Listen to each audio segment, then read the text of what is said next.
would probably use a little bit from percussion. Comments for it, both in terms of what he did well and what, some suggestions on what he could do better for you. Yeah.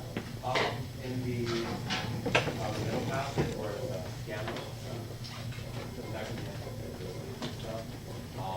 your beat pattern wasn't totally clear. I felt like sometimes you're getting more general beats and not really clear when you do it. Okay. Anything else? Yeah. You led really well. You know, wasn't having problems with like you did really well on that, but you didn't give a good threat to the third measure of the piano. Gotcha. We found where you were, it was just kind of over that. Let's say you guys baked everything really well and give a lot of what. Now, what I'd like to see you do is when it comes to measure 6 and 7, crescendo, decrescendo on that. What I'd like you to do is listen carefully, and are they doing that at the rate speed that you want, the amount of volume that you want, and adjust your stick to shape that exactly how you want it. Okay? Once you do that, do this one more time.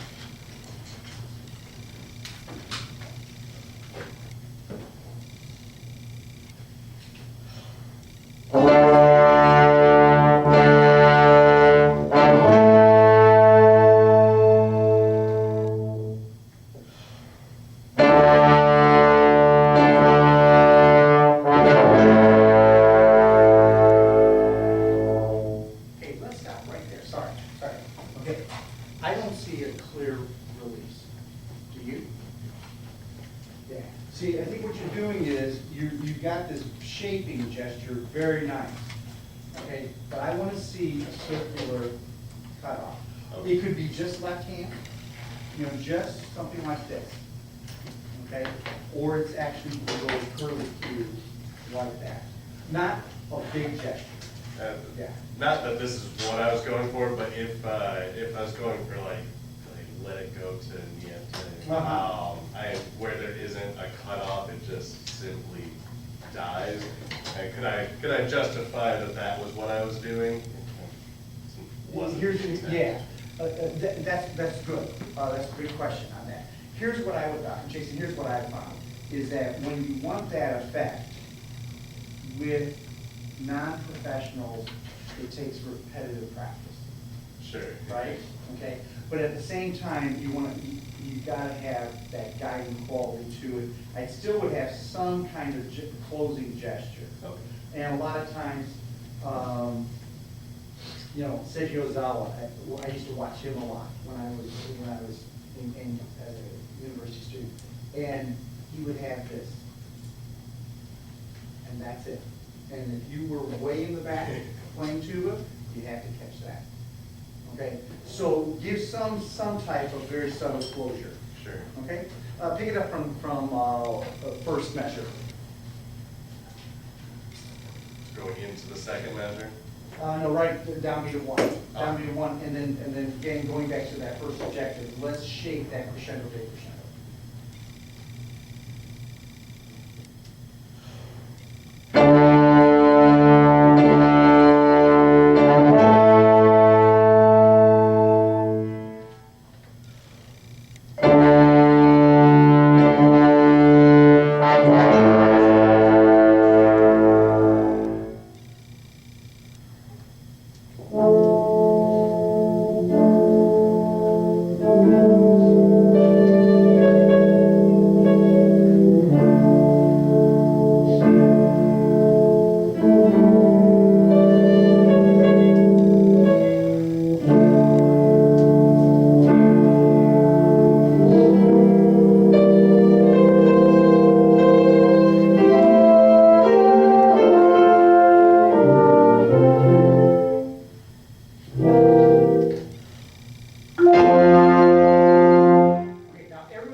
not the day crescendo Right, at all. what'd you do? What'd you do that was ineffective? I think I started, I think I just kind of gave it up way too early. Yeah, yeah, and the thing is, when you go ahead and have something like this with the dynamic shape, okay, you're showing this gesture, you know, where it's 3 and 4 and, now it's not like we all of a sudden start diminishing the sound right away, right? So left hand, keep the intensity, palm up.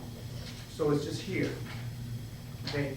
And then keep that left hand engaged. So we had that. Sure. Because you bailed out on that Yeah. left hand. Everything was really nice, and then all of a sudden it went down here. And so then you didn't get anything there. Yeah. Okay, so do this, let's just use just a real standard thing of, we'll take a concert F, and let's use the subdivided, so eighth note pulse is just F, F, F, F, F. And what I want you to do is show this intensity and then bring it down. Use that left hand, engage that left hand. Just concert Fs, just on every subdivided pulse.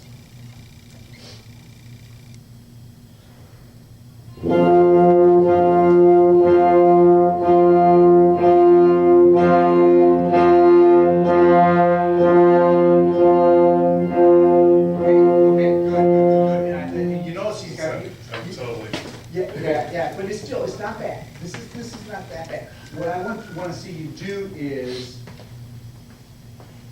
you know, hairpins really should be like this.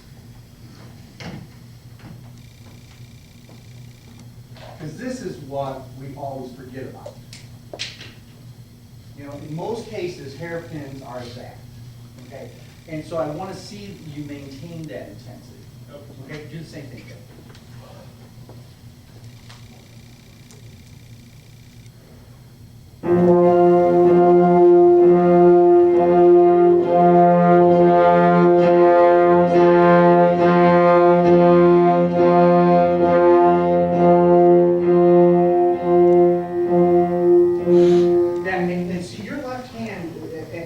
Elevator down is pretty well controlled.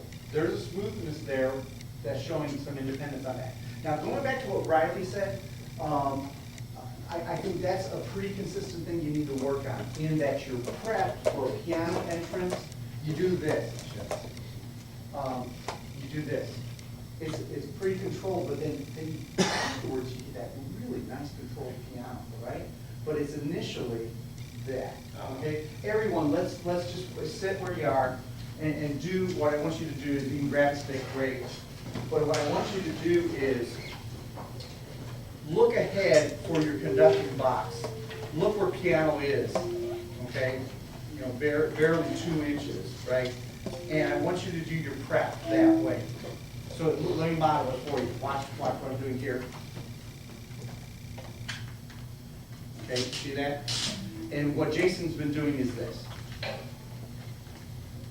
See the rhythm? Okay, and this is hard to do. You know, I mean, this is really, really hard to do. I've seen and played for many conductors who will say, play soft, just ignore what I'm doing, play soft. You know, and it is what it is. Okay, here we go. Subdivided 8, 3 and 4.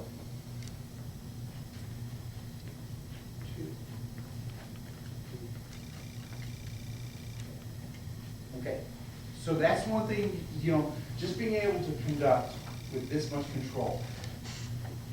And what part, physically, what part is giving you that control? Fingers, yeah. See, we get away from our 3 basic hinges and we get into here. Because it's just like if you conduct with a forefinger. And that's what you gotta be thinking about. Okay? Lots of good things.